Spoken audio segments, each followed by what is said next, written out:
PT Sarana Multi Infrastruktur Persero atau PT SMI adalah Special Mission Vehicle atau SMV yang seluruh sahamnya dimiliki pemerintah melalui Kementerian Keuangan. Visi dan misi PT SMI adalah menjadi katalis percepatan pembangunan nasional melalui 3 pilar bisnisnya. Dalam menjalankan mandatnya, PT SMI senantiasa memberikan berbagai inovasi melalui produk pembiayaan yang fleksibel, inovatif, serta mampu memberi manfaat sosial serta ekonomi yang tinggi. Dalam menjalankan tugasnya, PT SMI juga berfungsi sebagai enabler bagi percepatan pembangunan Indonesia. Perkembangan dunia saat ini mendorong PT SMI melakukan inovasi pada pembangunan berkelanjutan untuk mendukung pencapaian Sustainable Development Goals dan program Climate Change.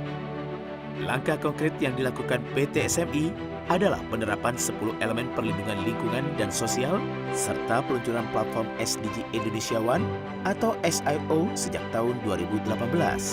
Salah satu prestasi yang ditorehkan oleh PT SMI terkait dukungan PT SMI pada SDG adalah sebagai perusahaan pertama penerbit Green Bond Principles dan ASEAN Bond Standard di pasar modal Indonesia dengan menggunakan standar global yang tersertifikasi oleh Persero. Pandemi COVID-19 yang dimulai sejak awal tahun 2020 masih kita rasakan dampaknya terhadap perekonomian dan kehidupan sosial masyarakat hingga saat ini. Pemerintah secara responsif melakukan berbagai langkah untuk menyelamatkan roda perekonomian, yaitu dengan meluncurkan program pemulihan ekonomi nasional atau program PEN. Pada program PEN tersebut, sejak tahun 2020, PT SMI diberi mandat khusus oleh pemerintah untuk menyalurkan pembiayaan kepada pemerintah daerah dan badan usaha untuk mengatasi dampak pandemi COVID-19. PT SMI akan terus memberikan kontribusi positif kepada pemulihan ekonomi nasional dan mendukung berbagai program pemerintah dalam percepatan pembangunan di Indonesia.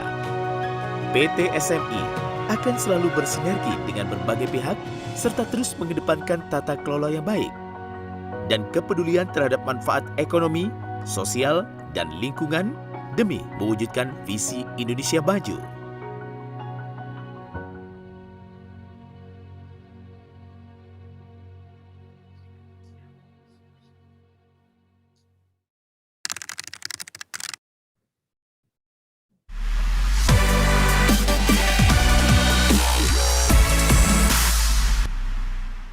Hi, I'm Tantia and welcome to Monash University Indonesia campus.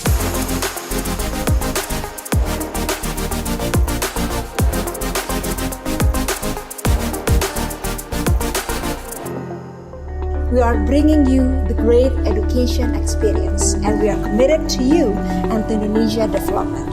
In our campus, you will elevate your career and network while we provide you with most of all services from Monash University. And here they are.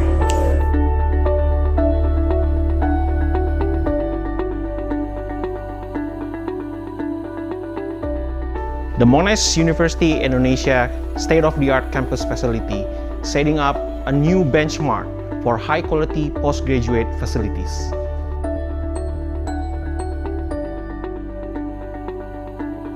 Architecturally designed, the brand new campus in Green Office Park 9 BSD will facilitate flexible learning and collaboration.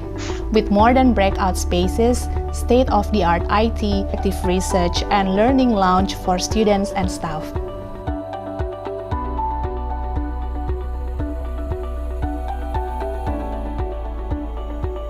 We care for your learning journey and experience at Monash University, Indonesia. That's why we equip you with all material from our library collections. Monash University Indonesia houses the specialist campus library in Indonesia. Digitally advanced, interactive, with unprecedented online access to enormous catalog materials.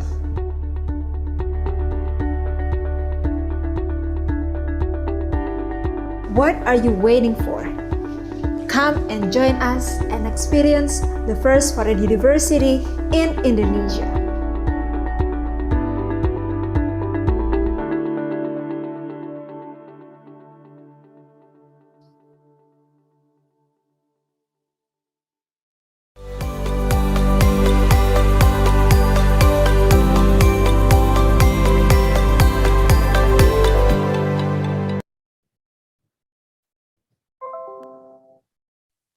Assalamualaikum warahmatullahi wabarakatuh.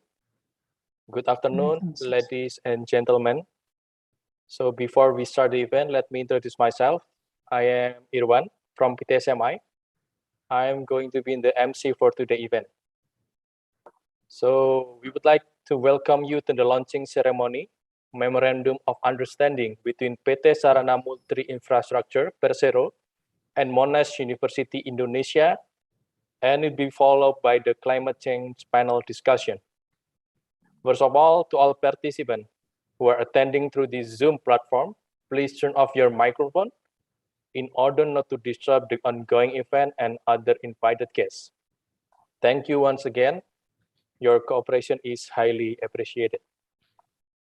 Next, I would like to greet the Honorable Bapak Edwin Shahruzaj as our President Director of PT Sarana Multi Infrastruktur Persero, and Professor Andrew McIntyre, Pro Vice Chancellor and President Monash University Indonesia.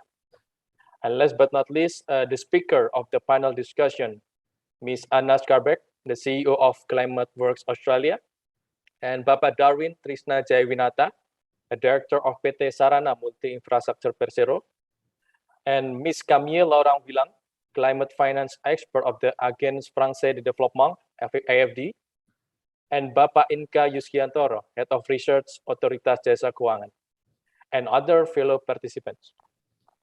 Ladies and gentlemen, proceeding to today's event of launching ceremony, we will start the event by singing Indonesian national anthem, Indonesia Raya. Audience, please sit with a steady position.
Ladies and gentlemen, thank you for your cooperation.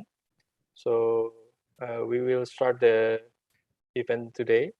So PT Sarana Multi Infrastruktur Persero, or PTSMI, remains strengthening and maintaining good relations among the stakeholders. As a special mission vehicle of Ministry of Finance, Republic of Indonesia, PT-SMI always strive to strengthening the mandate as a development financial institution. Aiming to support the Sustainable Development Goal, or SDGs, PT-SMI and Monash University Indonesia join hands to strengthening cooperation. Together with Monash University Indonesia, PT-SMI will take a concrete action to support low carbon dioxide emission development in Indonesia and climate change by facilitating through the programs, research, and joint activities that support the transition to a prosperous future with net zero carbon dioxide emission. Therefore, PT-SMI and Monash University Indonesia will conduct the launching ceremony of Memorandum of Understanding, and it will be followed by a climate change panel discussion. Proceeding our agenda today, we will hear opening remarks from President Director of PT Sarana Multi Infrastruktur Persero and Pro Vice Chancellor and President Monash University Indonesia. First, please welcome Bapak Edwin Shahruzadzh, our President Director of PT Sarana Multi Infrastruktur Persero. Pak Edwin Shahruzadzh, the screen is yours, please. Thank you, Irwan. First of all, good afternoon, ladies and gentlemen. Assalamualaikum warahmatullahi wabarakatuh. Distinguished panelists and speaker, as well as Professor Andrew McIntyre, Pak Inka, Anas Karbek, John Fong, Camille Lauren Bilan, and Board of Directors of PT-SMI. First of all, let us thank God for giving us healthy condition under this pandemic situation so that we can still gather on this virtual platform.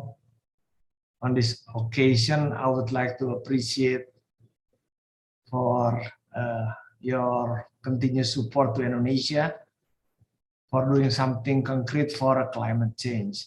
I think in this important occasion, I would like to mention that in the spirit of promoting achievement of SDGs in Indonesia and emission reduction target,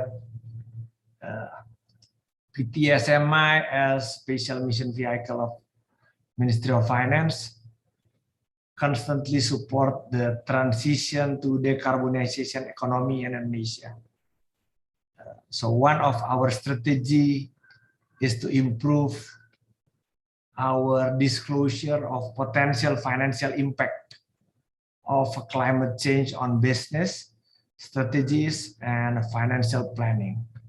I think this strategy will help to understand the effect of that the companies have on climate change and how we measure climate financial risk going forward in a forward-looking way. I believe that it has become clear to the current generation of financial leaders that climate change related risk has a material impact on financial market. Ignoring this data is no longer an option, and companies that have more disclosures and bring more transparency will benefit from stability, sustainability, and of course, resiliency. Ladies and gentlemen, we are not alone in facing these challenges. We have developed an SDG Indonesia One platform that shows our intensive collaboration to fight climate change.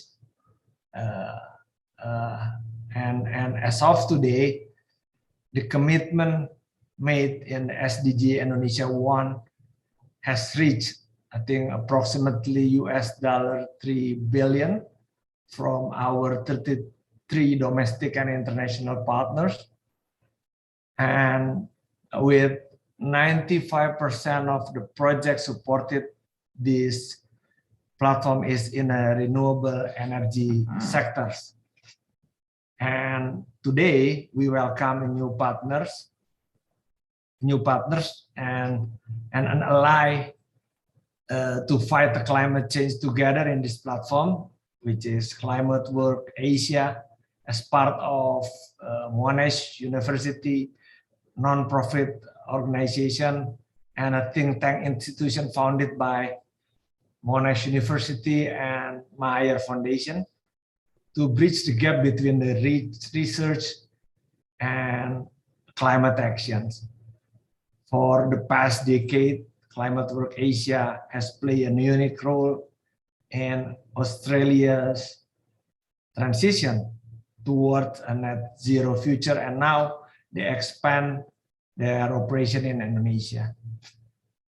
I think this collaboration will promote programs, research, and joint activities. I really appreciate for that. And aligning with our value proposition, Climate Works Australia and Monash University Indonesia will play a role as a knowledge management partner that bridges the gap between the research and business practice, as well as providing advice to ensure all activities are aligned with the project's objective. Ladies and gentlemen, I do hope that today's meeting can produce a good idea and solution to discuss how we do improve our disclosures to combat climate change. In addition, I believe that the partnerships such as the one between SMI and Monash University Indonesia are crucial to promoting lasting change and environmental success. This collaboration can also really make a difference from our environment and, more importantly, for our future generation. Again, thank you for your attention. I do hope that we will have a fruitful discussion today. Thank you, and wassalamualaikum warahmatullahi wabarakatuh. Thank you, Bapak Edwin, for your encouraging words. So the next is remarks from Professor Andrew McIntyre, Pro-Vice Chancellor and President Monash University Indonesia. Prof. Andrew, the screen is yours. Sorry, Pak, you're muted.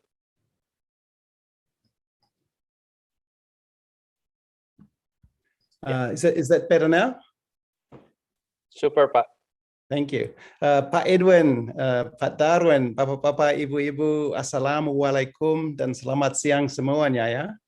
I can't tell you how happy I am today. And it's not just me. I know Anna Skarbek is also very excited about today. And it's not just Anna. It's all of her colleagues in Climate Works in Indonesia and also in Australia. And I can say all of my colleagues at Monash Indonesia, memang semua keluarga besar Monash University worldwide, yeah. This is a really good day for us. We are very pleased this day has finally come around. But Edwin, I want you to know just how proud we are to be partnering with PT Sarana Multi Infrastruktur. We recognize your organization as a wonderfully progressive and creative initiative of the Minister of Finance. So we're just really pleased to be working together with you and your colleagues. Why are we so keen to partner with you? I would say there are three main reasons.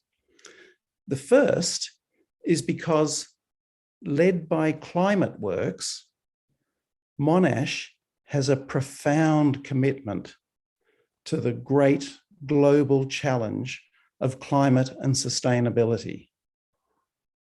Indeed, in our new 10-year worldwide strategy for the whole university, Monash has identified tackling this challenge as one of only 3 that we're going to be pursuing around the world over the next 10 years. And in pursuing this great challenge of climate and sustainability, it goes without saying that the SDGs are central to it. So I'd say that's the first reason we're so excited about this, this signing and beginning of this partnership. The second is that Monash University has a very long-standing commitment to Indonesia. And it's a commitment that is only getting deeper and deeper every year. Monash has been, you might be surprised about this, but Monash has been connected with Indonesia since the university was born, since its very beginning. There have been students coming from Indonesia and studying with Monash. Indeed, by our calculation, we have graduated more Indonesian citizens than any other university in the world outside, of course, Indonesia itself. And along with the fantastic work that ClimateWorks is doing in Indonesia, there's other exciting and big research work that Monash does with Indonesian institutions in Indonesia in this broad area. I just give you a few examples. The Global Building Performance Network, big research projects that Monash is leading like RISE that I know many of you know about. Also a new exciting one, the Citarum River Action Research Platform. And of course, there's now our brand new Monash Indonesia campus at BSD. We started this year, and I can tell you this week we finished our first term. Great students. This year we've got master's programs running in urban design, data science, public policy, and business innovation. And next year we're planning new programs in public health, cybersecurity. After that, we're looking at things like environment and sustainability. So the second reason Monash is just so pleased to be partnering with PT SME is that Monash has a really deep and long-standing commitment to Indonesia. And I would say the third and final reason we're so pleased about this is because we think that in partnership with PT SME, we can make a real contribution towards the SDGs and emissions reductions for Indonesia. In other words, by partnering with you, we can achieve a greater impact than we could just by working on our own. So in my opinion, that's why this is such a good day. I know there's lots of interesting discussion coming from people who are experts in this area, so I don't want to keep going long. But Edwin, let me just say that ClimateWorks, Monash Indonesia, and all of Keluarga Besar Monash University are very proud today that we're signing this MoU and launching this partnership. We look forward to working with you, and we look forward to working with all your colleagues. So from us, thank you very much. Thank you, Professor Andrew. With your continued support, we will endeavor to build on more achievement in the future. So, ladies and gentlemen, we will now begin to the launching of Memorandum of Understanding between PT Sarana Multi Infrastruktur Persero and Monash University Indonesia. Therefore, I would like to invite Bapak Edwin Shahruzats, President Director of PT SMI, and Professor Andrew McIntyre, Vice Chancellor and President Monash University Indonesia, and you will see the imaginary red digital button there, Pak Andrew and Pak Edwin. So we will mark our launching. So I will counting down to 1, 3, 2, 1.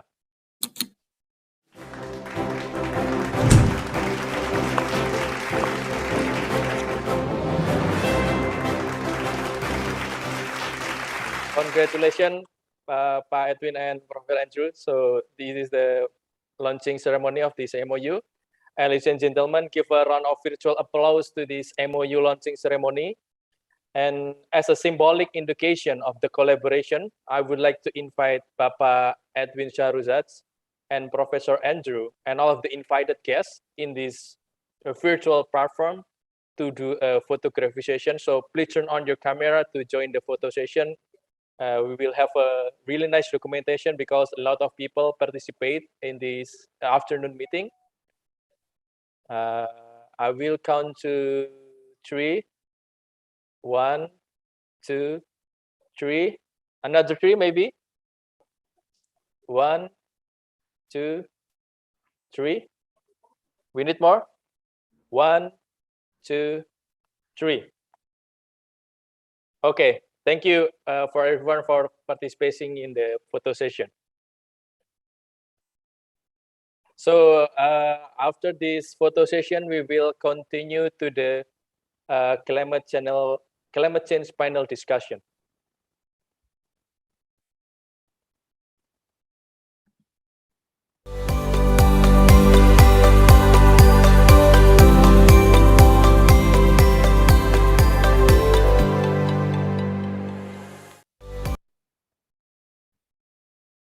So, esteemed guests, ladies and gentlemen, now our agenda is the climate change panel discussion.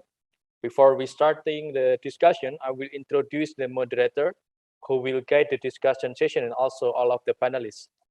The moderator, the discussion session will be moderated by Dr. John Fong. He is the Sustainable Finance Lead in Climate Work Australia in the last 20 years. He has managed projects under direction of the DVET Australia, World Bank Group, UN Development Program, and the Asian Development Bank. He has provided advisory services to the both public sector agency and selected private corporates across 13 countries of South, North, and Southeast Asia. His advisory service range from administration reform to private sector development under the pillars of finance, education, food security, and climate resilience. In his assignment in the finance sector, he has provided technical assistance to the central banks, auditor general offices, and several commercial banks. He has a doctorate in financial information system from University of Bradford and MBA and BA from Birmingham City University. He is also qualified as a CPA Australia and attended the joint UNDP and MIT Harvard Public Dispute Program.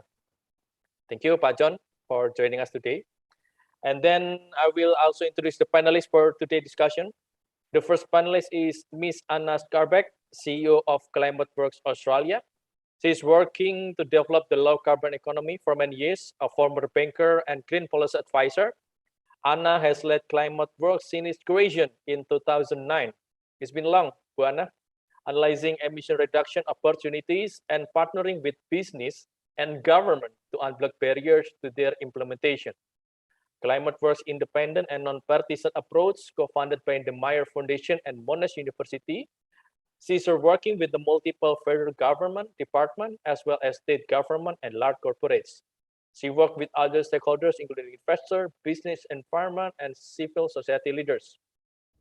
Anna was a founding director of the Clean Energy Finance Corporation from 2012 to 2017, and is a director of Impact Investment Group, the Green Building Council of Australia, and of the Center of the New Energy Technologies. She is a member of the Blueprint Institute Strategy Advisory Council and the Grattan Institute Energy Program Reference Panel, and in the 2020 Mission Innovation Champion for Australia. She is also former director of the Carbon Market Institute, the Linking Melbourne Authority, and Amnesty International is Australia. She was a member of the Australia Government Energy White Paper Reference Panel, Land Sector Carbon, and Biodiversity Board and NGO Roundtable on Climate Change, and of Victoria's Independent Review of the Climate Change Act and South Australia Low Carbon Economy Expert Panel. Anna has a background as investment banker, policy advisor, and lawyer. Before Climate Works, she worked in London Carbon Market as Vice President of Advisory with Climate Change Capital, investment manager raising capital for low carbon activities. Anna prior careers in Australia included senior policy advisor, to the Victorian Deputy Premier, investment banker in Macquarie Bank's Energy and Utilities team, and solicitor with Mellison Stephen Jacks. She served on the board of the Big Issue and Amnesty International Australia, including as National Treasurer. She has a Bachelor of Commercial Law with honors from Monash University. She is a graduate member of the Australian Institute of Company Directors and has completed Leadership and Management program at Oxford University Said Business School and Melbourne University Business School. So, welcome, Bu Anna. We cannot wait to hear your experience and knowledge on this issue. And the second panelist is Bapak Darwin Trisna Janawinata, my director of VTSMI. He is in charge for operation and finance as Chief Financial Officer to the company. His focus is to lead and manage the company operation from accounting, treasury, and investor relation, asset management and monitoring, equity investment, general support, and procurement, as well as it. In the last 5 months, he was successfully raised more than USD 1.2 billion of funding in order to support company investment and financing, while also managing company investment portfolio. He also initiated the establishment of the Blended Finance Platform in Indonesia to support SDG achievement, or we know as SDG Indonesia 1. Prior to this position, he was Director for Project Development and Sustainable Finance that managed the portfolio for project preparation, assisting project owners and investment entities, both public or private, to access funding or project opportunity through various advisory and arranger activity. He initiated the establishment of Sustainable Finance Unit in this company, VTSMI, that promote renewable energy, energy efficiency, and climate change-related investment in Indonesia. On the Sustainable Finance Initiative, he brought SME as an accredited entity by Green Climate Fund. It's the first out Southeast Asia institution accredited by GCF, and work closely with other climate funds, working together with multilateral and bilateral institutions. He promoted the investment in green projects, including renewable energy, hydro, solar, geothermal, biomass, urban transport, water, and others, and currently more than 20 renewable energy projects and 4 geothermal exploitation financing programs being managed. Before joining the company, he served as a director at Independent Research and Advisory Indonesia and lead advisor to the Vice Minister of Transportation, investor specialist at ADB, consultant to the World Bank, and project manager in some major engineering project in Southeast Asia. He was graduated from Civil Engineering Department of Parayangan Catholic University, Aviation Engineering from Bandung Institute of Technology, and master degree on economic development from Leeds University, UK. And now the third panelist, Ms. Camille Laurent Villan, climate finance expert of the Agence Française de Développement, AFD. Hello, Ms. Camille. Ms. Camille is a climate expert at Strategy Department of the French Development Agency, AFD. Her current expertise topic include the issues of climate risk, European taxonomy, alignment with the Paris Agreement, and the transition. Camilla has a long-standing experience with different teams at the AFD, where she has been working for the last 20 years, both in country office and the headquarters. She worked in the Madagascar country office on issues related to the private and financial sector. She was also part of the Latin America team overseeing AFD activity in the region. Prior to the current position, she held the role of credit risk analyst at the risk department, where she was responsible of analyzing the financial risk of operation involving bank, local government, and utilities.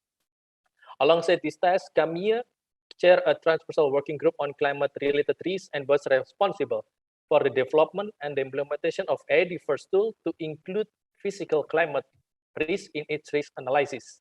Camille remains very active in shaping AFD's strategic positioning around climate risk and represent the agency at different and peer-to-peer technical discussion, mobilizing climate and risk experts who are interested in the issue of climate risk. She holds a master's degree on finance and development from Sciences Po, Paris. Thank you, Ms. Camille.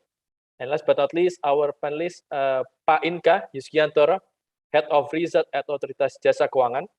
Pak Inka is Head of Research Department at Indonesia Financial Service Authority, or OJK.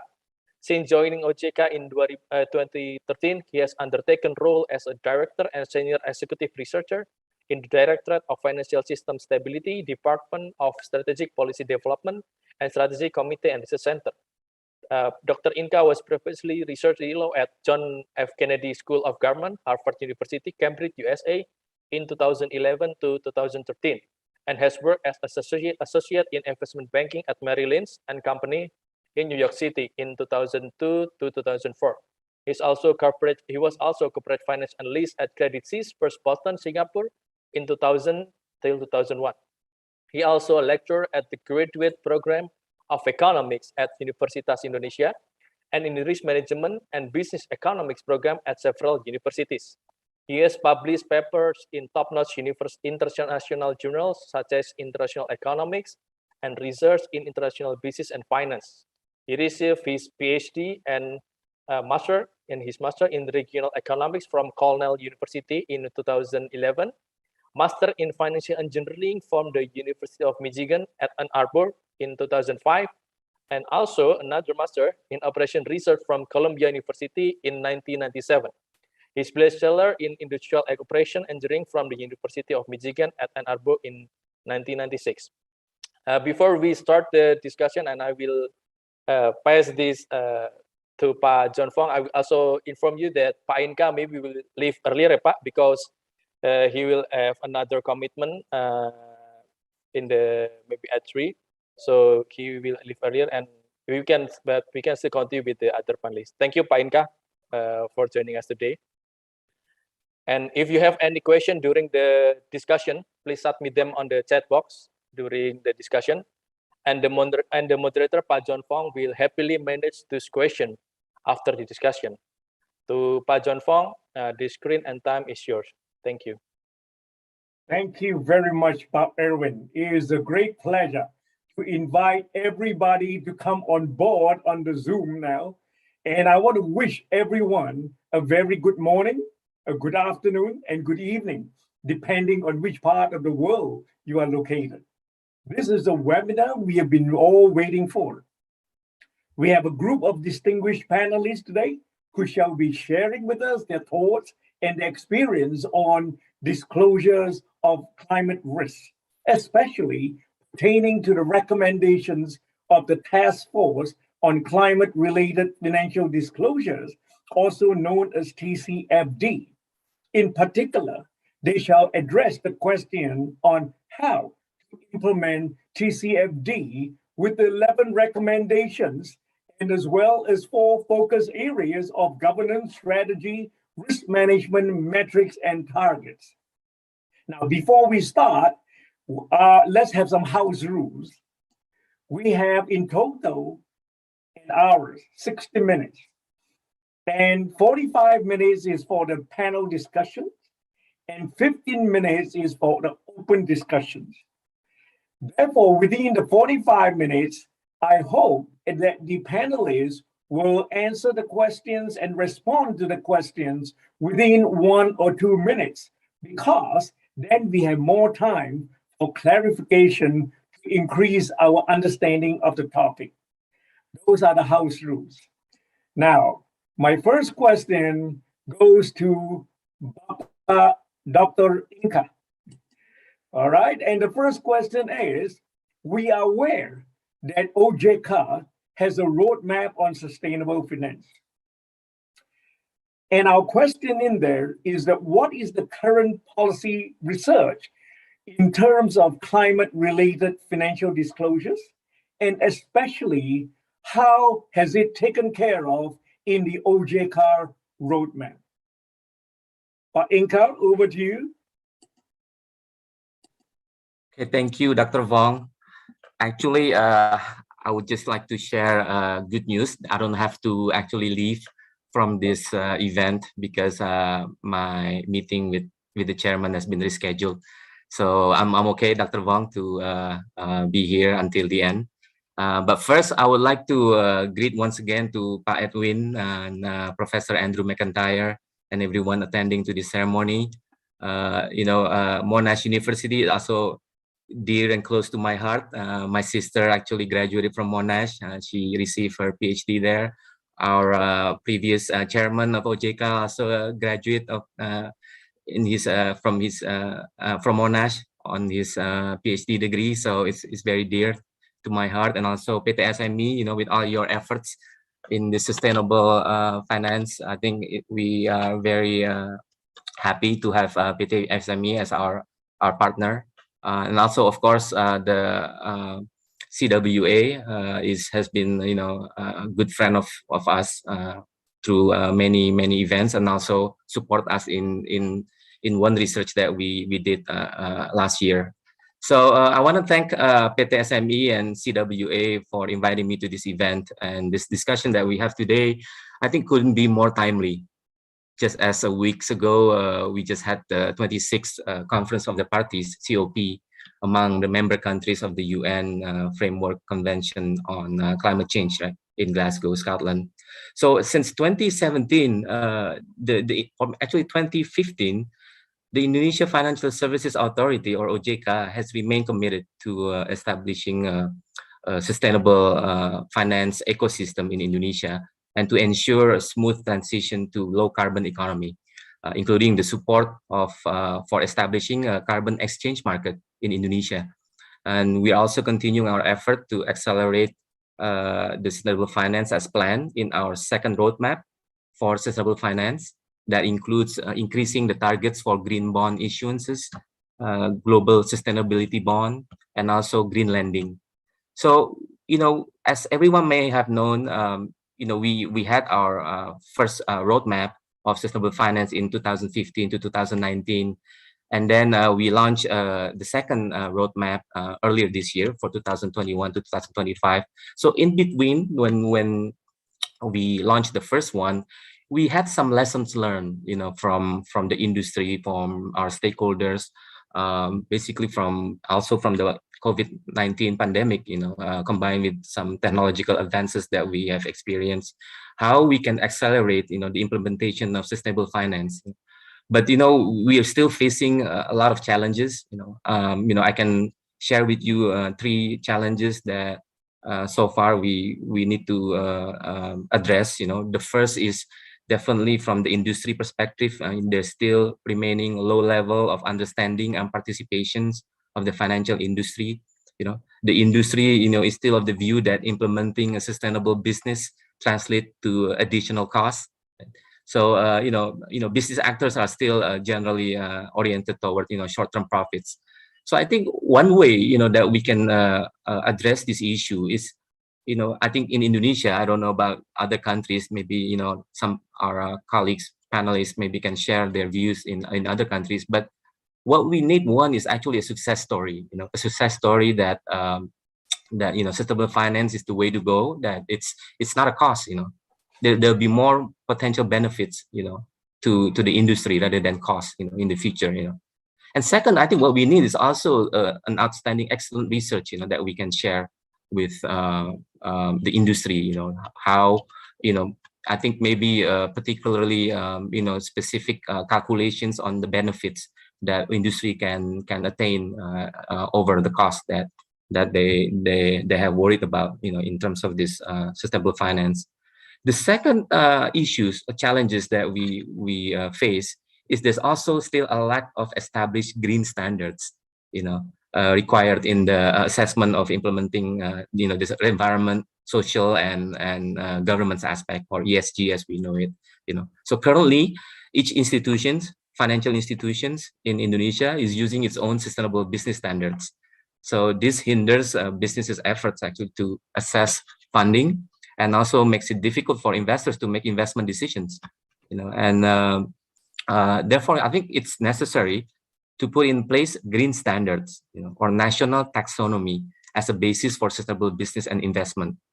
A taxonomy will make it easier for business to improve the quality of risk management.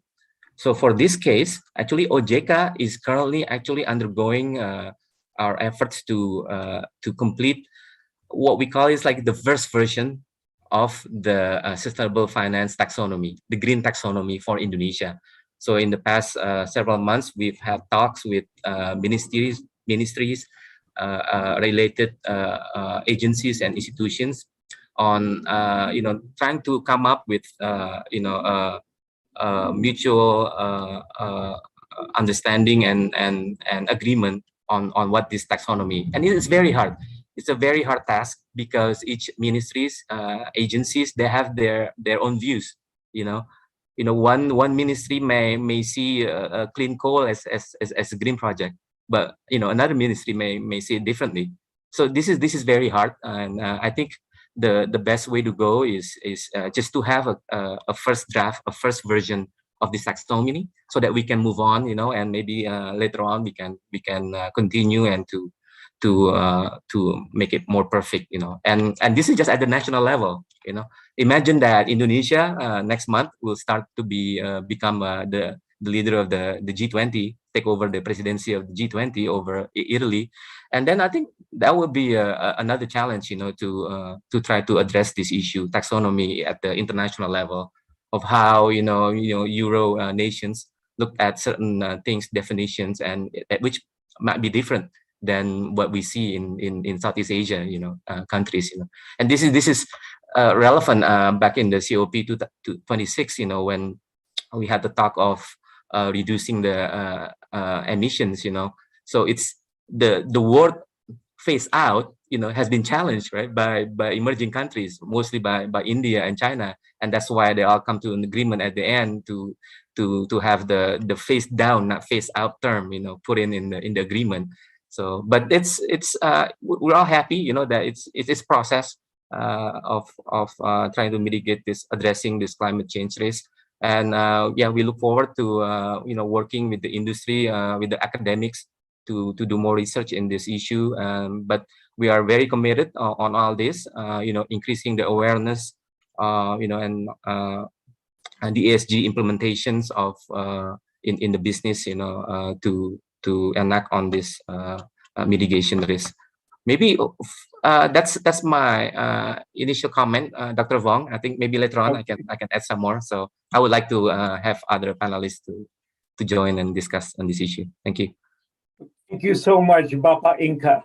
One of you say some very magical words in there. You want some success stories, and you want to talk on taxonomy, because Ibu Anna will now share the success stories that Climate Works has contributed to in some of these financial institutions, as well as the taxonomy that is undergoing right now.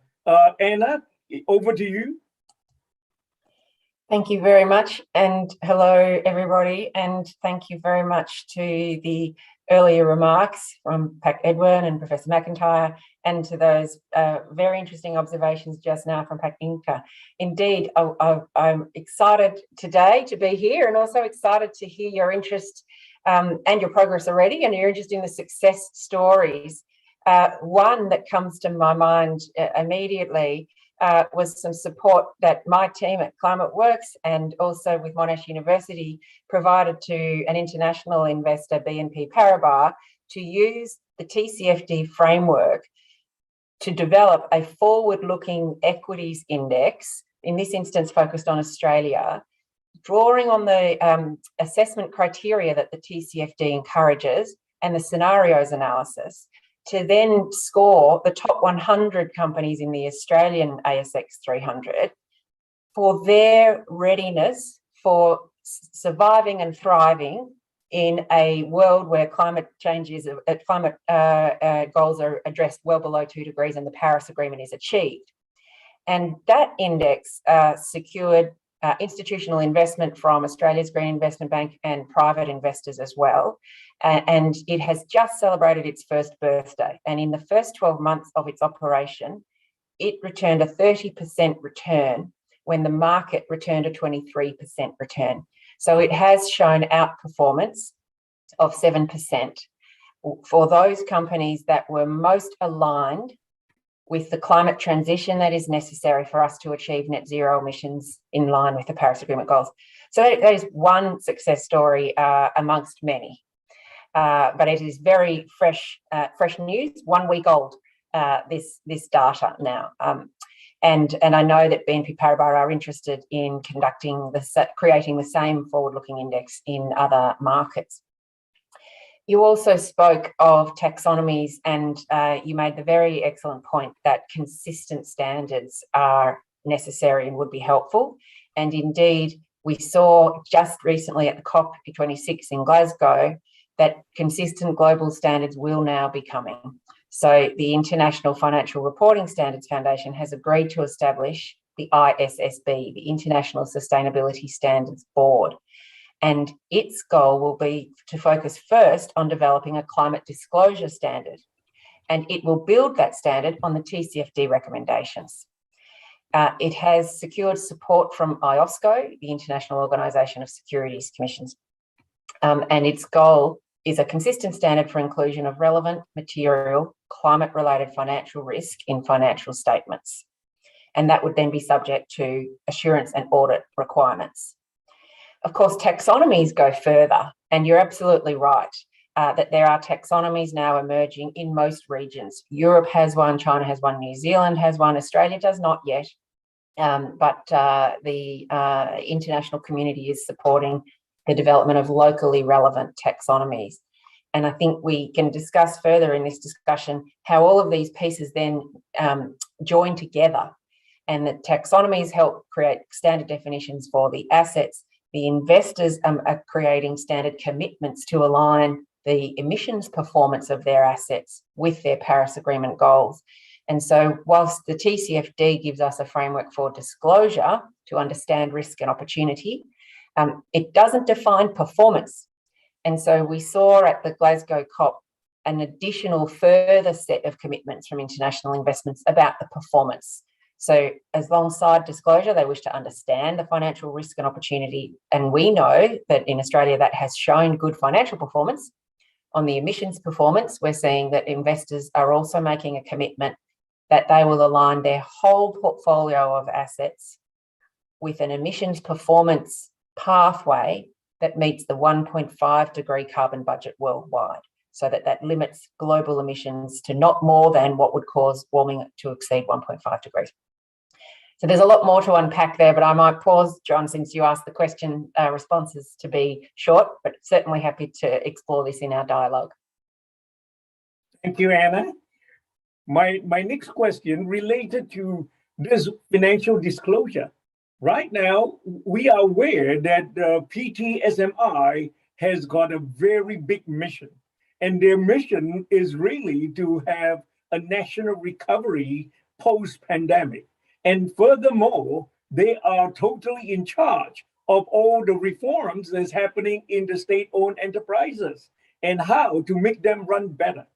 So this is a very bold and big mission for PT-SMI.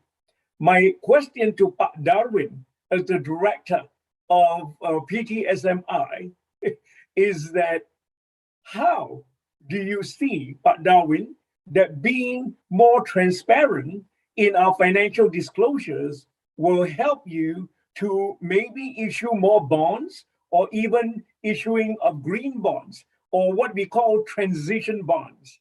What are your thoughts on that, Pak Darwin? Yes, thank you, Dr. Fong. And first of all, please allow me to thank for the committee to allow me to participate in this event. It is such an honor for me to come to share our thought in this forum with regards to what has been done from PT-SMI about this disclosure on the climate-related action that we have been taken. We see that we are still far from ideal with regards to the reporting, and also lots of things that need to do within PT-SMI about this disclosure for sure, because we still need to find out what will be the right standards that we can adopt, and what will be right references that we need to use as the main reference for our disclosure. But we see the benefits from this disclosure at the end, because we've been experienced in dealing with the first issuance of our green bond in 2018, and after those we quite regularly share our reports about the what SMI has been contributed in terms of the emission reduction that has been taken from our activities from the utilization of our green bond. Just to share with you, currently in PT-SMI, from from our green bond issuance as well as from our lending operation, we already contributed about 2.7 million ton CO2 emission reductions that we already contribute, or it can be similar with the $5.4 US of carbon credits every year that we can contribute on this context. We see from those, I think there's a lot of interest from our partners as well as from our investor for us to continue our activities on the fundraising, especially on the green bond issuance or sustainability issuance. There's a lot of proposal coming to us for them to actually help us in issuing this in the international market. But for us, I think the important things need to do is also is to balance between the creation of the underlying and at the end and on the other hand also to how this underlying can fit with the needs of the investor about the CO2 reduction that can be committed from those type of issues. And I'm really sure that by keeping this disclosure there, so it will help SMI for these fundraising activities. That's really sure. But to have this disclosure rights or can fit with the needs of our investor, there's so much things to do for sure. That's why we are seeking for the knowledge that coming from our partner on how to develop the standard of reporting as well as to measure and also to if there's some verification required. So I think we also need to learn about this verification process. So that's for us is really important and really strategic, and we, especially in my directorate, I put this as our priority. Pak. Back to you, Pak, Dr. Fong. I think you're still mute, Pak. Sorry. Okay, one of the things that you have mentioned that is important is that of how to move ahead in getting more financial disclosures and what kind of information really do we wish to disclose. Now I want to call upon Camille Lawrence, and perhaps from her experience on Agence Française Development, maybe we can seek some wisdom, some words of advice on how you can ensure and what are the meticulous assessments that FDA would want to look at in terms of measuring the ability of repayment, especially relating to institutional and sovereign borrowers. Over to you, Camille. Thank you very much for giving me the opportunity to share with you IFD's journey in the implementation of the recommendations of TCFD. So IFD started to integrate the topic of climate-related risks in 2018 in its latest climate strategy with the ambition to actively advance in the topic. So we've been encouraged to do so by the French regulation because in France we have two main laws. The first one is the Energy Transition Law that was voted in 2015, and the other one is the Climate Energy Law in 2019. And both encourage financial market players to integrate climate-related risks analysis and to disclose more information about how they do it. So really it was a major input of the French regulation. And our regulator, ACPR in France, organized in 2020 the first climate-related stress test for which we volunteered to participate. So this was really an input from the regulator and from the law in France to integrate climate-related risks. So at IFD, we decided to work on this topic in 2018, and we set up a roadmap with 4 main pillars. The first pillar was related to our status of a financial institution, so to really try to understand how we are exposed through our clients and through our loan portfolio to climate-related risks, and to try to really integrate this information into our risk analysis. So we started with physical risks, and now we are in the process to integrate transition risks in our risks analysis. So that was for the first pillar of the roadmap, and we have two other main pillars that are more related to our mandate as a development bank.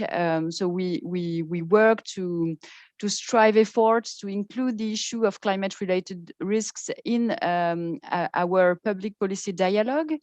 For example, we financed a study in South Africa to better understand the impact of low carbon transition on public entities, on public banks, for example, and local governments, on utility companies. And we also offer our financial partners technical support for them to have tools to better understand how they are exposed to climate-related risks. Because we strongly believe that by doing that, by helping our partners and clients to better understand how they are exposed to climate-related risks, we can work on appropriate trajectories with them towards low carbon and more resilient investments. So this was our roadmap to integrate climate-related risks into our activities, both as a financial institution and as a development bank. And in 2021, we decided to release our first TCFD report, thinking that this internationally recognized market standard could be a way to communicate around the work we did on climate-related risks. And by that way, we also hoped to encourage other partners to upgrade their level of disclosure around the integration of the risks and opportunities related to climate change. So for us, it was really an interesting process. First, because it was a collaborative work. The release of the report involved all executive directions within AFD Group. And second, because it helped us demonstrate that as a development bank with an explicit mandate to align 100% of its activities with the Paris Agreement, climate is everywhere in our organization. Of course, it's in our strategy, because as I mentioned, we committed to dedicate like 50% of annual financing to projects, programs, or policies with climate co-benefits in terms of mitigation or adaptation. We also commit to analyze 100% of our activities to check if they don't lock in countries in emissive or non-resilient pathways. And so of course, and we decided to align our financing strategy with this commitment to be 100% Paris aligned. So we issue climate bonds, of course, and sustainable bonds. So that was for the strategy. For the governance, we now can see that climate is also everywhere. It is, of course, taken into account by the executive committee, by the board, of course, and by other credit committees that analyze every operation, every project that is being authorized by AFD. And it was also a way to put an emphasis of all that I mentioned before, how to integrate climate-related risks into risk analysis. So it was really a good way to value all that work that have been done by all the teams within IFD.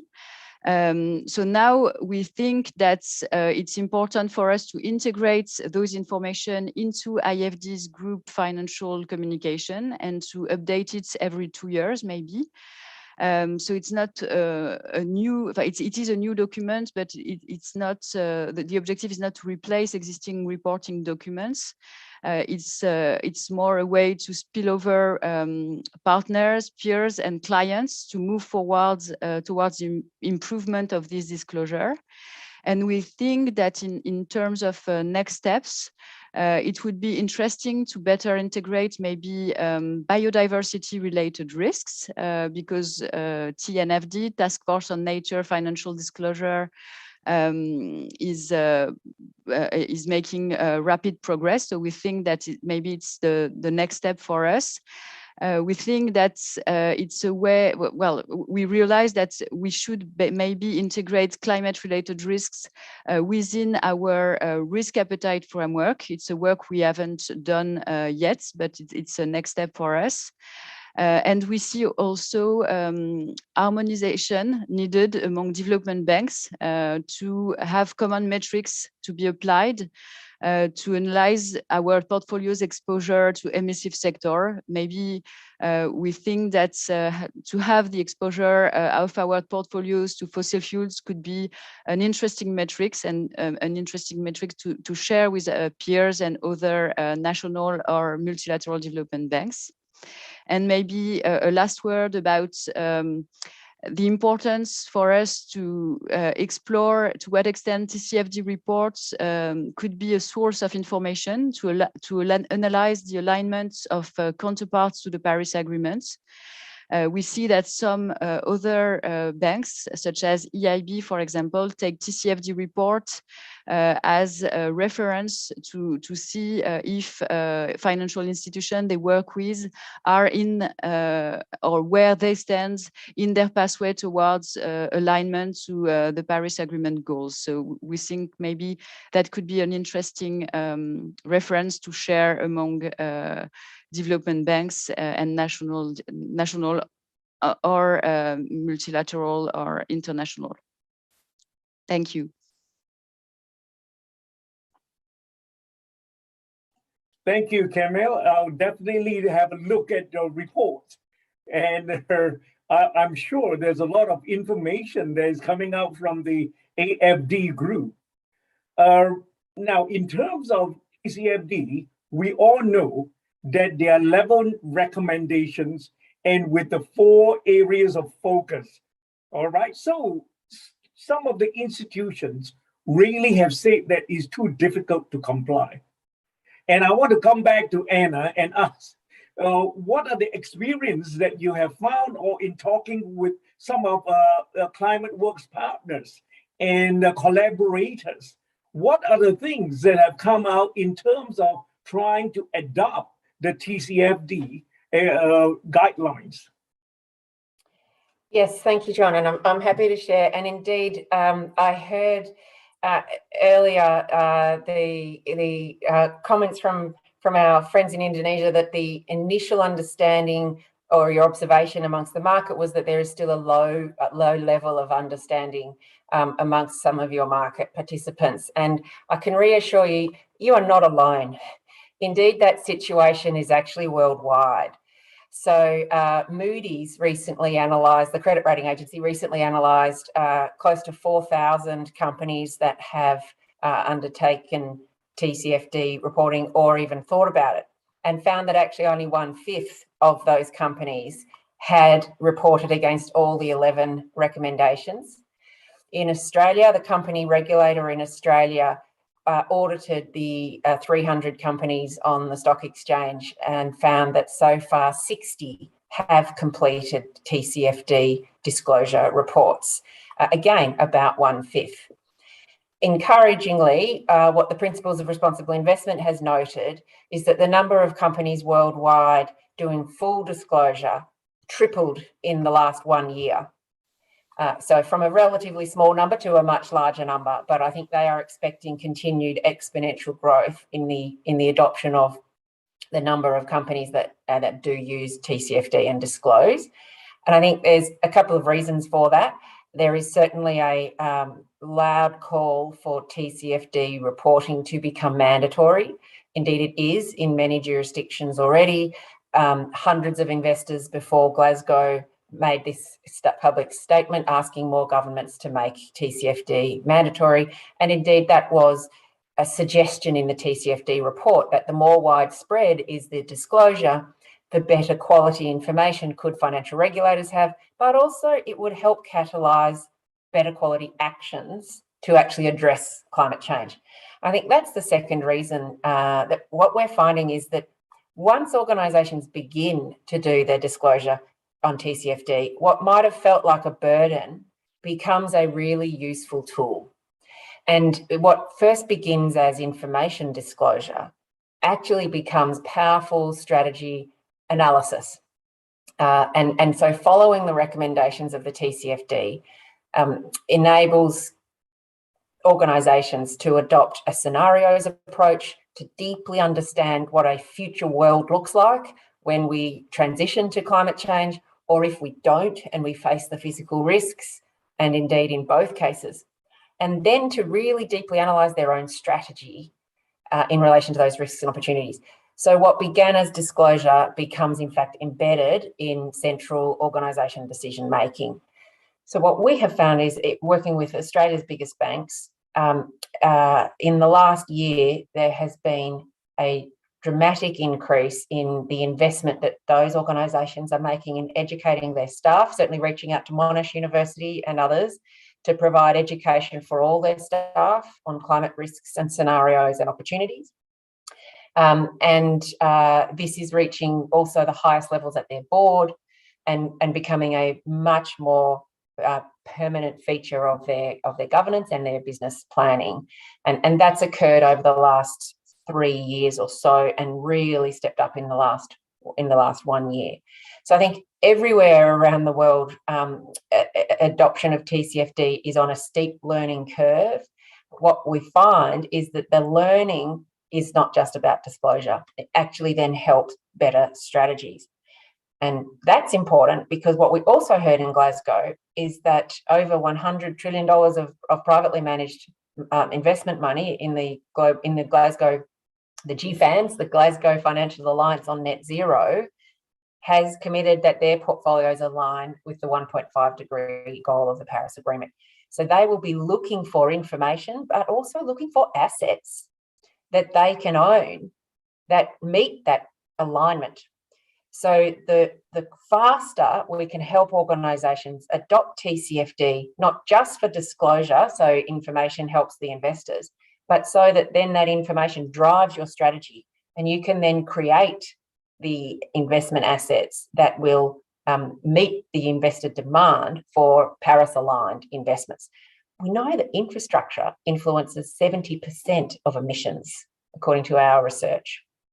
And so investors are really interested in understanding what exposure they face in owning infrastructure, but also they understand that now a central role for investors and banks is to help their customers understand their climate risk and help their customers transition as well.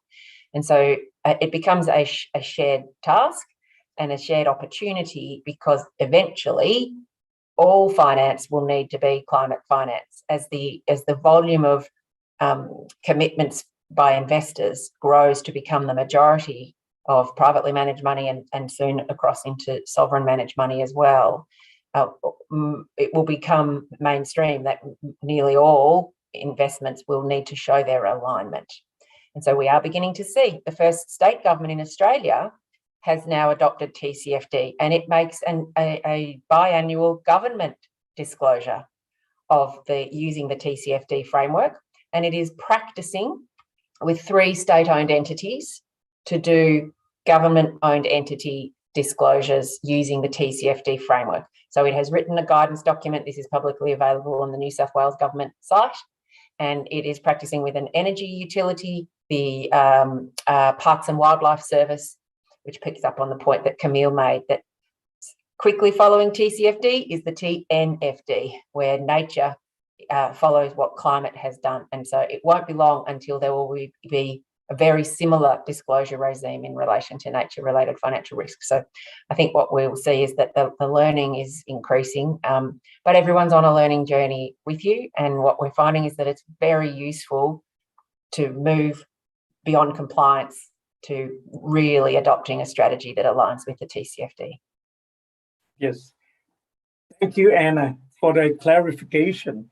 What I find interesting on the sidelines of the Glasgow summit is that people are also talking about transition bonds, not just green bonds, but those bonds that are issued to help companies to transition from wherever they are to a certain scenario whereby the carbon is being reduced.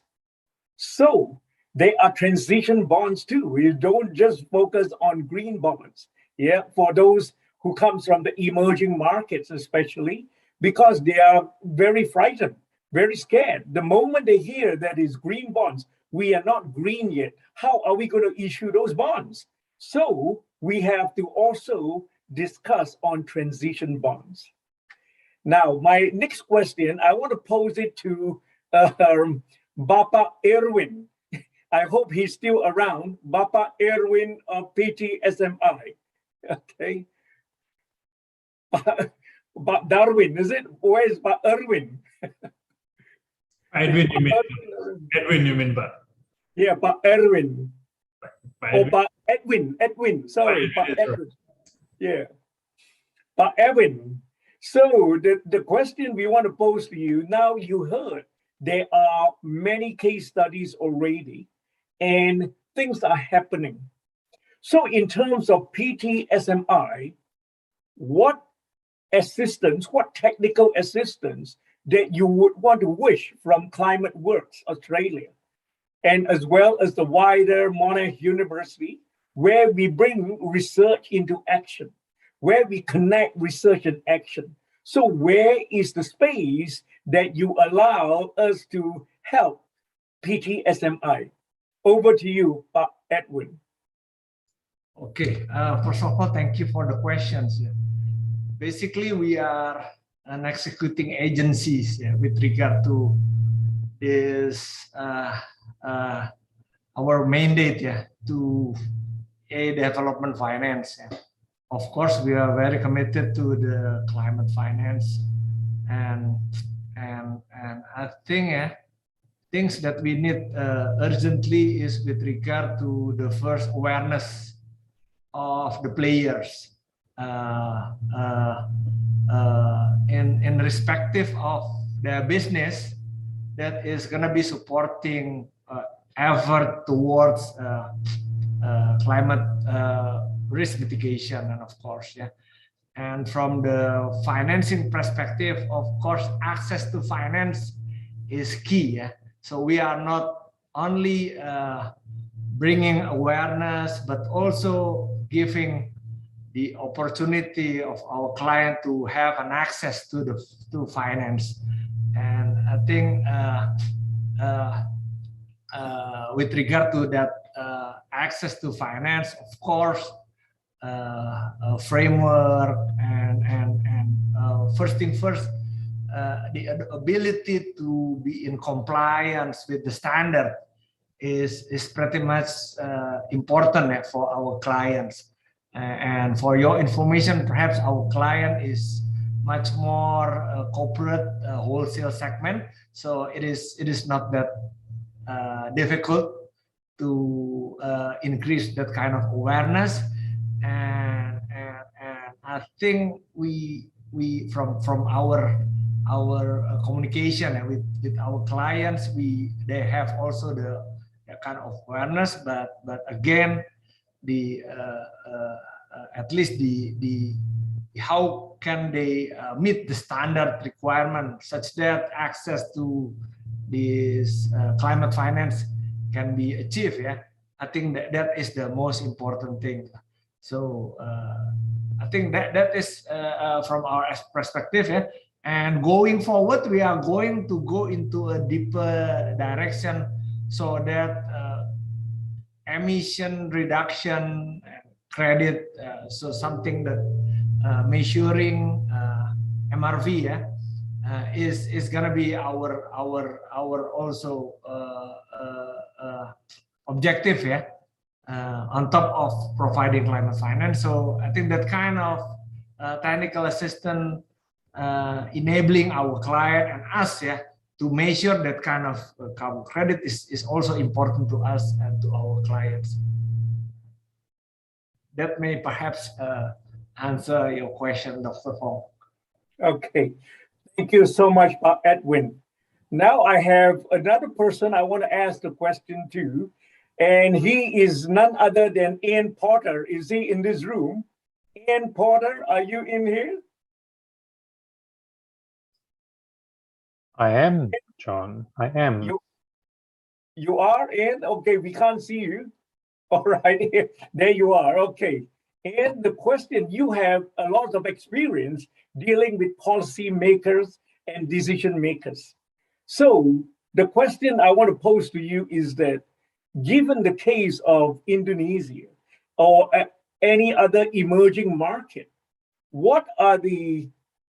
how do we even begin to influence the decision maker and the policy makers to think carefully about financial disclosures and think carefully about climate risk? Thank you very much, John. I'll give a short answer, and there may be some people who could add far more than I to this. My view is that decision makers respond very strongly, particularly government decision makers, to their electorates. They respond to the voter, they respond to the media that often either reflects or influences the views of the voter. They respond to the industry that speak to them both through their own government departments, but also directly and through their clients. So I suppose in a lot of ways, the most effective way for decision makers, particularly government decision makers, to become very interested and very active in the area of financial disclosure is once they start to hear that the demand is there, once they see that that's where the capital is flowing, once they see that that's where the communities that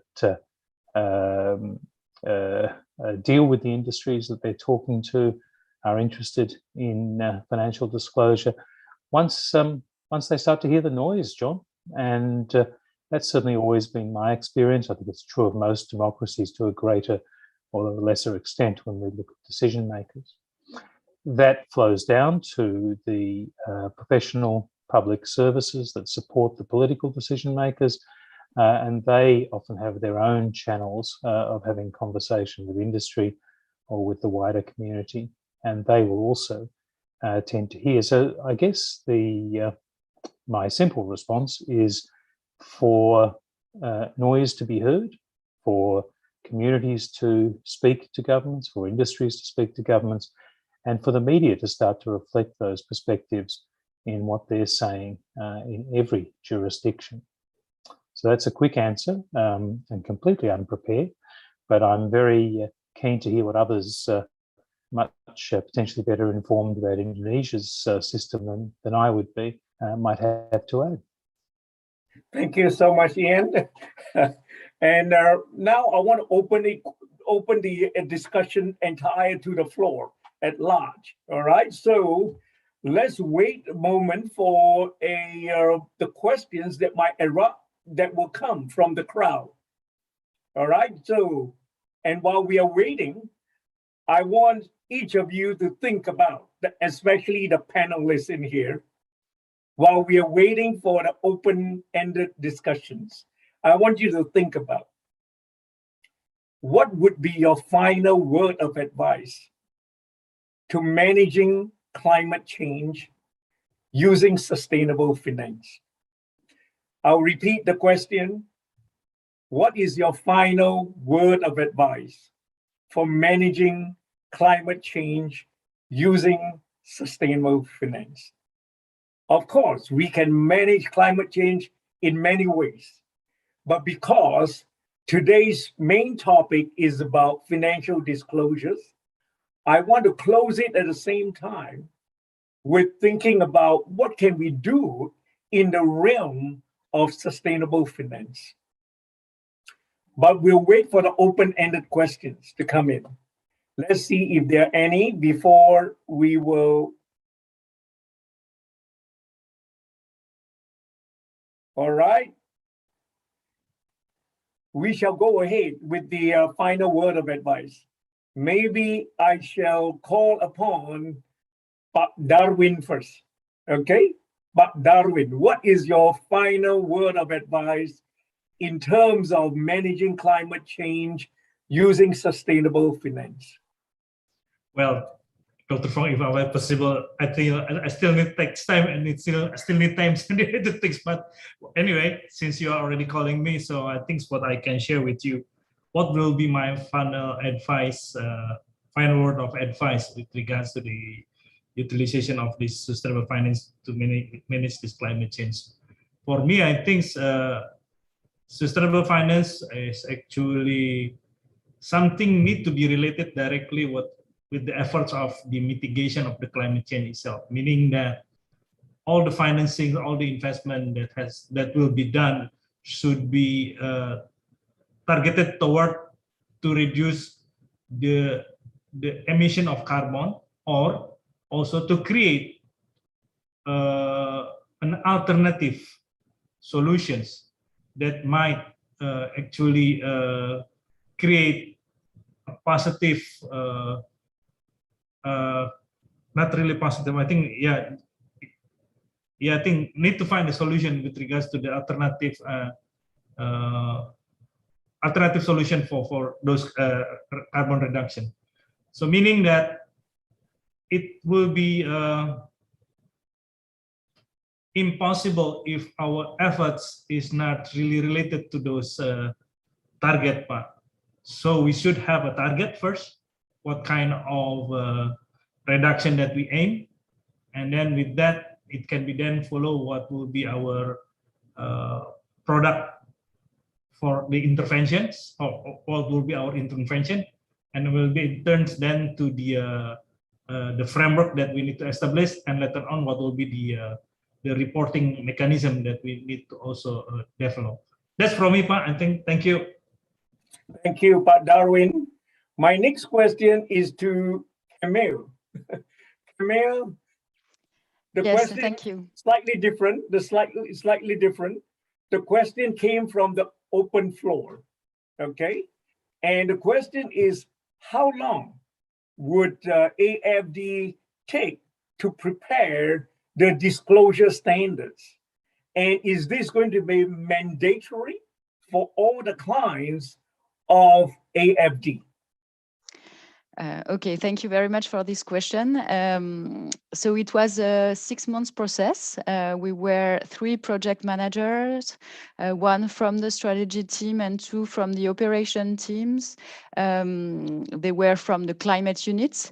And we dedicated maybe 10% of our time during these 6 months I mentioned. And of course, we relied on information from other executive directions. Well, it's not mandatory for our clients, and it was not mandatory either for IFD to disclose a TCFD report, even if the French law mentions the TCFD guidelines as a market practice, a very good market practice. So that's for the answer. Maybe just one word to answer your question. Final comments to say that I think that climate-related risks are a good way to work on sustainable finance. And to better integrate climate within our practices. First, because it's a way to understand if investments are aligned with low carbon and resilient pathways, but also a way to understand if clients are aligned, because of course, when you take a risk at corporate level, you need to consider all the investment and all the activities of your clients and how they are exposed to climate-related risk in all their activities. And I would say that metrics, are very useful, but they are still work in progress, and they are still black boxes for some of them. So it can be very useful, but I think that having a dialogue, training staff education, as one of you mentioned before, is really important, and sensibilization of our clients and partners for them to better identify where their risks are and how they can tackle them. I think that's really a good way to move forward and to improve our understanding of climate change within sustainable finance. Thank you very much. Thank you, Camille, for a wonderful answer. I think that is very complete and clear to understand. Now, my next question I want to pose to Bapak Inka All right, but Inka is still in the room. That's wonderful. But Inka for staying back. Thank you so much. What will we do without you, Pak Inka? Now, the question that's posed to Pak Inka is that ESG reporting in the roadmap of OJK, is there a mandatory requirement or going to be a mandatory requirement for ESG reporting? That's the first part of the question. The second part of the question is that when TCFD comes along later on, will the ESG be incorporated into the TCFD under the guidelines of OJK? Thank you, Pak Inka. Over to you. Thank you, Dr. Wong, and thank you for the questions. Let me answer it in short. For the financial industry at the moment, the mandate is to report according to our existing regulations, and that is POJK number 51 that we established in 2017. So in that regulations on the implementations of sustainable finance, we enact for financial services institutions, capital market issuers, and public companies in stages. The big banks, they have started reporting in 2019, and then the smaller banks have started reporting in last year and also in coming years. And also securities companies, insurance actually have started giving in their reports, and everything is based on that and that regulations. Yeah. For the TCFD, it's that remains to be open. Then we are still in discussion of incorporating the whole ESG aspects in the reporting. But at the moment, I think we will just use the standard that we have now according to POJK number 51 2017. So that's my short answer, Dr. Fong. Thank you, Pak Inka.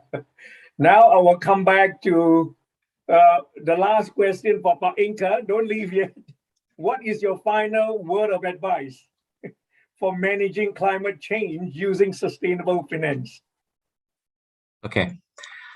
So maybe my advice is maybe to all the stakeholders, the key industry players out there, particularly in the financial sector in Indonesia. The key challenge of the players is to transform their conventional business mindset into a sustainable business one, and I think, to my personal point of view, that has to be executed from top-down approach, So leadership takes on the most important role in this efforts to face the challenges ahead, and domestic financial institutions, they need to set up and create their strategies on how they will support the national plan to, as I mentioned before, to phase down fossil fuels, and facilitate the financing of relevant sectors mentioned in the NDC during the transition period. Now, I know, Dr. Fong, you brought up a very, very good point on financing the transition period. And that is actually what investors were asking us in Glasgow, during the COP26, how much does Indonesia need to finance the transition period, And these are the things that actually we cannot answer right now, And that's why going forward, OJK is going to put a lot of efforts, in developing blended finance and innovative financing schemes, as well as giving support to establish this carbon exchange market in Indonesia, as stated by the President of the Republic of Indonesia in the 26 COP. And we also plan to sit down and talk with Pertamina, PLN, and the National Industry and Trade Association, KADIN, to discuss the plan to phase down the fossil fuels, and the financing needs, particularly during the transition phase, because this is what investors have been asking us, So we will work through the bottom-up approach process, to obtain the number. Once we get this number, then we will approach the financial institutions. How much do you have? What levels of financing can you support for this transition period? So, but this is, again, it's an effort for all stakeholders, not only regulators, but also industry players, academics as well. We need a lot of research on this. We don't have any research on carbon exchange market, on carbon tax as well. So we definitely need all sectors to participate in this efforts, to mitigate the climate risk. Back to you, Dr. Fang. Thank you, Pak Inka. I like what you say. You get the number from the bottom. So it's a bottom-up approach. And then once you get the number, you convince the top. Yes. And there's where we need to talk with Ian Porter. How do we communicate with these decision makers and policy makers? Now, the last panelist that we have is, of course, Anna. Anna, what is your final word of advice on managing climate change using sustainable finance? Well, I think actually it's been very well said by Pak Inka and Pak Darwin that to really remember that all of this is linked to the carbon mitigation goal. We have the goal net zero. These disclosure discussions and information and taxonomies and guidances, they are a tool for helping us achieve the goal. So when we flip that mindset, as Pak Inka just said, from a business mindset to a sustainable business mindset, because indeed that is a necessity now, it's the only way we all have a safe future, then we can solve for the goal. So if there was only one thing to do, it is to ask that question, if not, why not? If not net zero, if the asset is not yet net zero, or the portfolio is not yet net zero, why not? And now we know that the solve for that goal means we don't have to be afraid, because as you heard in Glasgow, everyone wants to solve that goal too. And that is a shift from earlier, where there was fear that the disclosure might expose that you're not yet aligned, that there wasn't an answer. What we now know is that whilst there's a lot of work to do, there is nearly always an answer for the solution, the technological solution, but it is hard work to put the pieces together, the blended finance, the risk sharing from the development banks, the asset readiness from the asset owners and the proponents. It is hard work. There is a lot of hard work to do, but the change in mindset has really shifted. And if we start this with a solving mindset, let's solve for net zero, and ask with our friends, if not, why not? Who can join us to solve this? I know the financial markets are ready and actually want to be part of the solution. Sometimes they don't know what governments need. And so the bridge between the market practices, the research, and the governments and the decision makers, as you've highlighted in your discussion, is often information, but also increasingly it's partnering, it's practicing, it's trialing, and it's setting those expectations. So make your goal known to your partners and your clients. And you say, we are trying to achieve net zero with this financing facility. We're not there yet. Who can help us get there? And what we have found in my experience in the with green investment banks and others is when you ask, solution providers come forward that you may not have known were so ready. They were waiting to be asked. And it can indeed be an active market creation. As even we saw with COVID vaccines, making advanced market commitments, actually making the ask is something that we have seen really help accelerate progress. So I'm very encouraged by what I've heard today in this discussion, that our Indonesian friends are already carrying that goal as their mindset. And we'll be delighted to help empower their institutions to work with their own customers and to bring the international finance community to the problem-solving table. We know the appetite is there, but I think they will welcome the local leadership that we've seen today to shape what sort of support you can attract from the international and local finance communities. I know that there is a hunger for it, and we'll be very happy to help bring all of that together.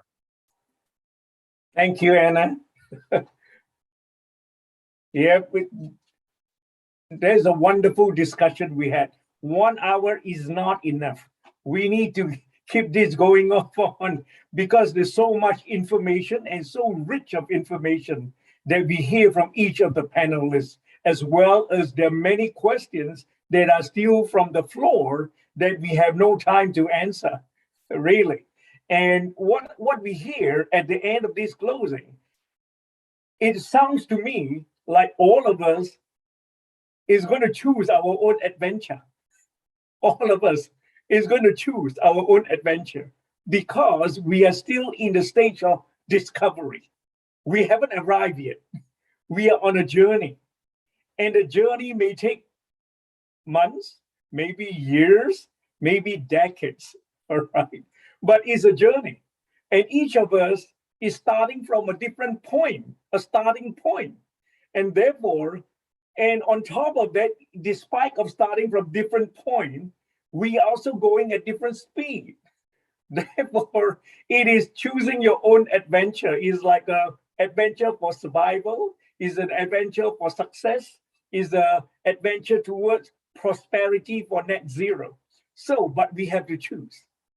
Now, on the way to this journey, while running and walking or limping along this journey, we will meet other people who is on the same journey with us.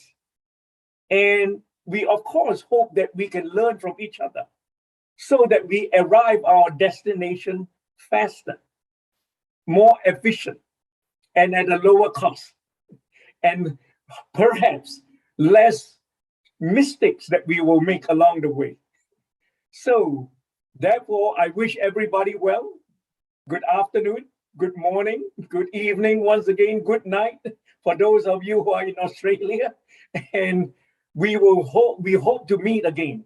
And we need to continue this discussion because we need to encourage each other as we move along this journey. So I will pass it back to PTSMI, Pak Irwan, if he's still in the room. Pak Irwan.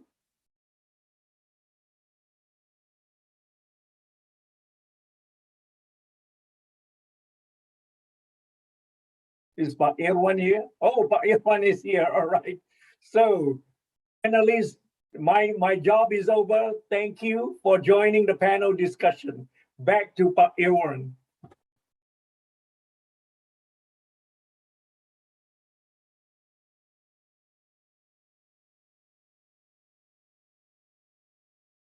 We can't hear you, Pak Irwan.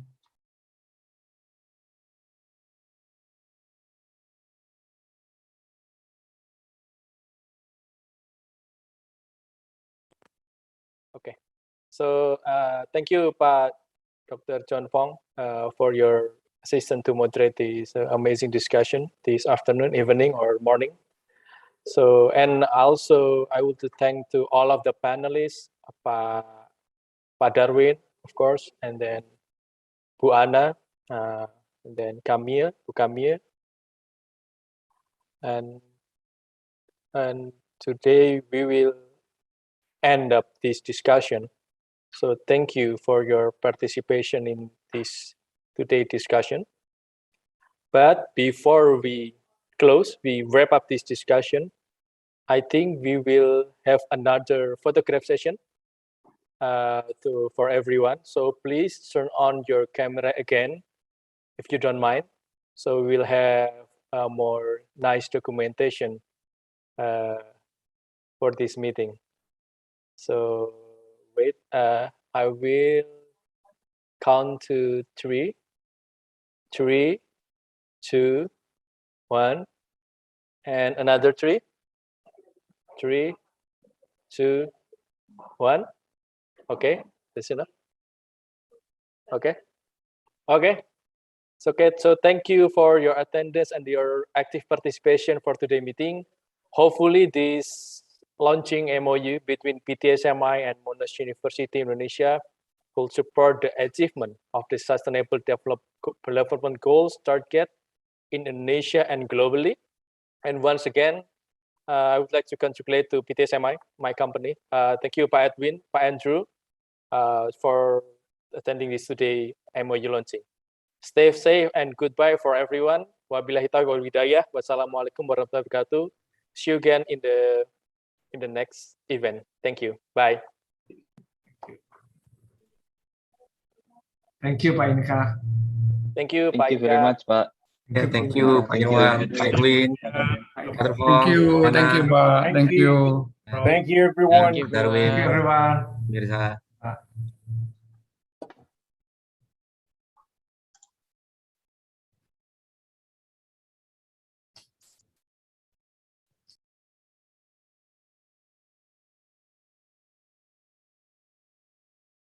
Thank you. Bye-bye.